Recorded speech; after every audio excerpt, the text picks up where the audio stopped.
Hey everybody, how y'all doing? My name is Brian and I am a professional amateur photographer living here in Virginia. One thing about being a photographer, at least that I've encountered, is a lot of people coming up asking me, hey man, how do you set your camera to do this? How do you set your camera to do that? I need to take pictures of this, I need to take pictures of that.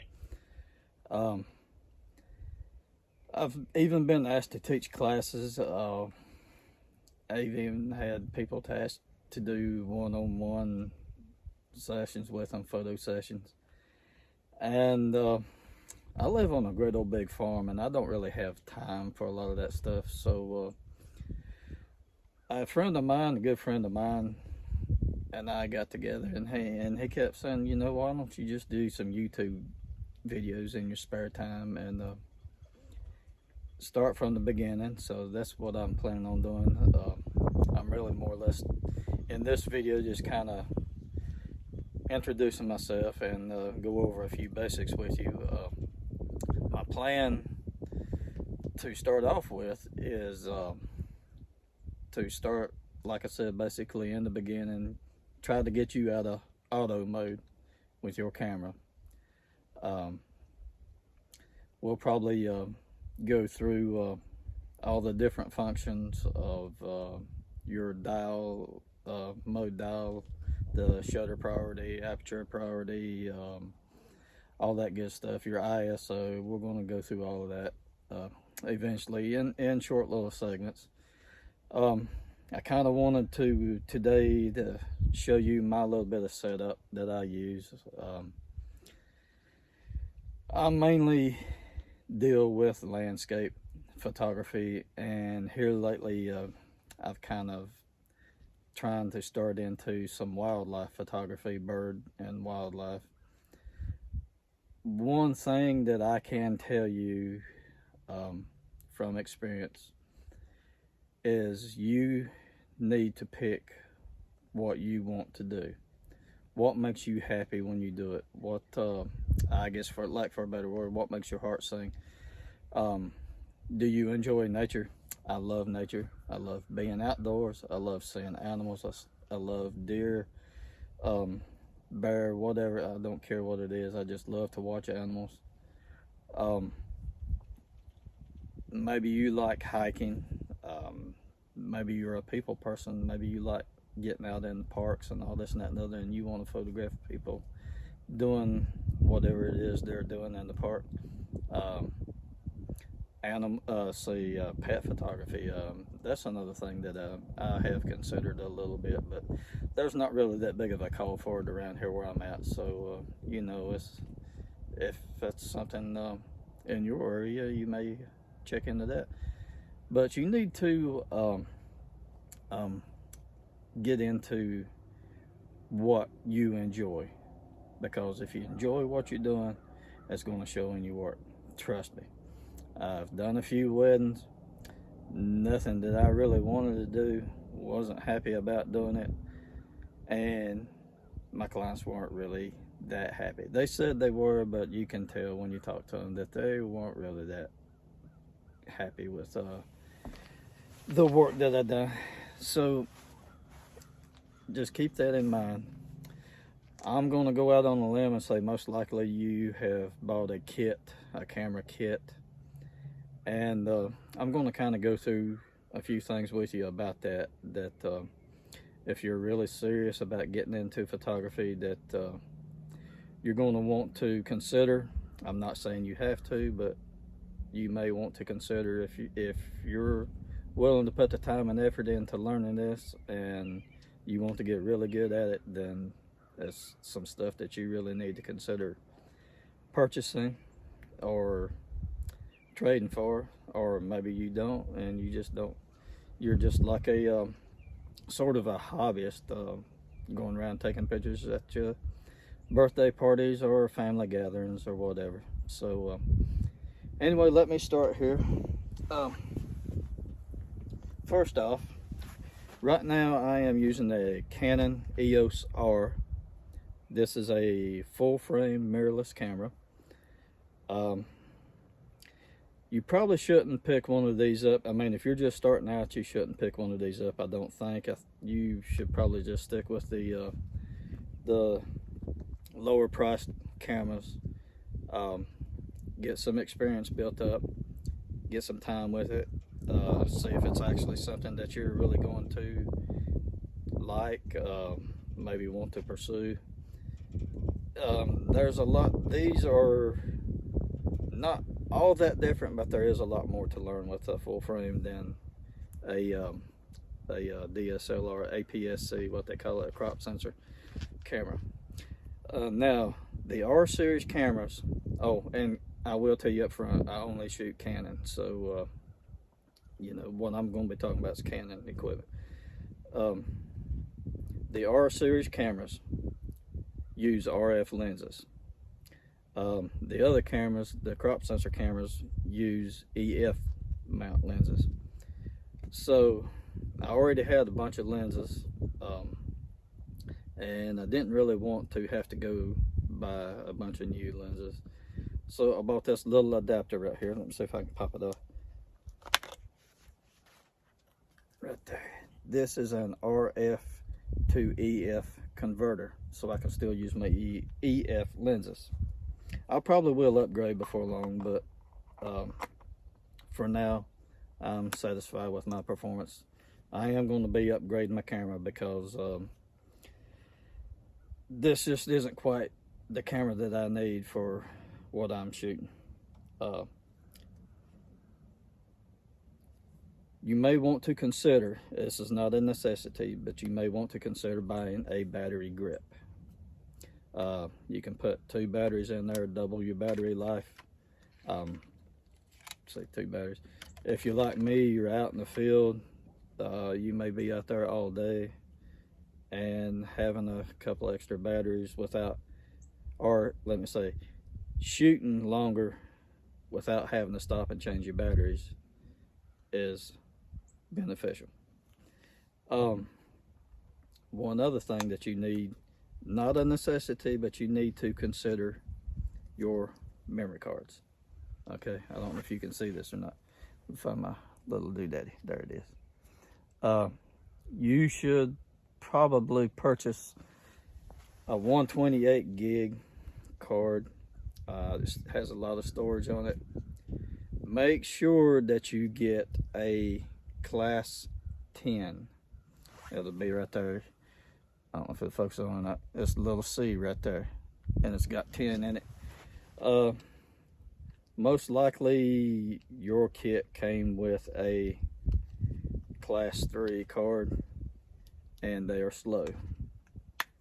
You need to, when you're looking at these, you need to pay more attention to the write speed instead of the read speed. I mean, they both need to be high, but the write speed is what critical, because you're gonna hit your buffer and your camera's gonna quit until it catches up and gets all your pictures downloaded.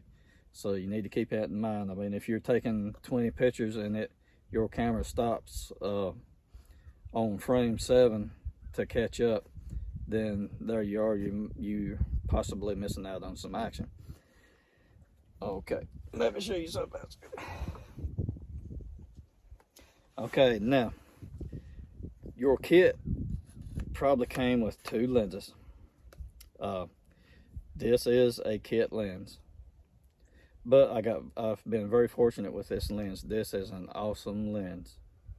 Most kit lenses, they do good, but they're not great.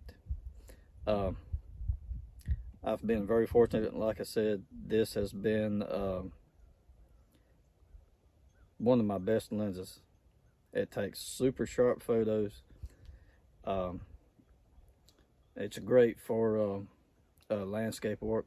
I've had this lens so long that this actually came with the first kit I ever bought back in probably, I think it was 06. I've had this lens so long that the autofocus motor actually quit working in it. So I have to manually focus it, which is fine because I mainly only ever use this for landscape. 9 times out of 10, I'm on a tripod. I've got time to compose my shots, so it's no big deal. All right. what you need to consider getting is prime lenses.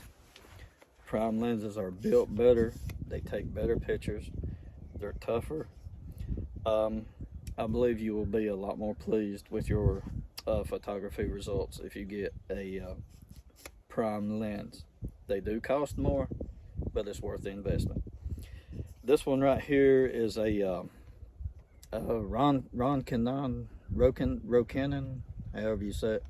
This is an 85mm f 1.4 lens. This is a beast. I bought this lens basically as a backup to my other lens, and I forgot to tell you about it. This, I've taken Milky Way shots with this, star trails, different things like that. This is an absolute beast. I love it.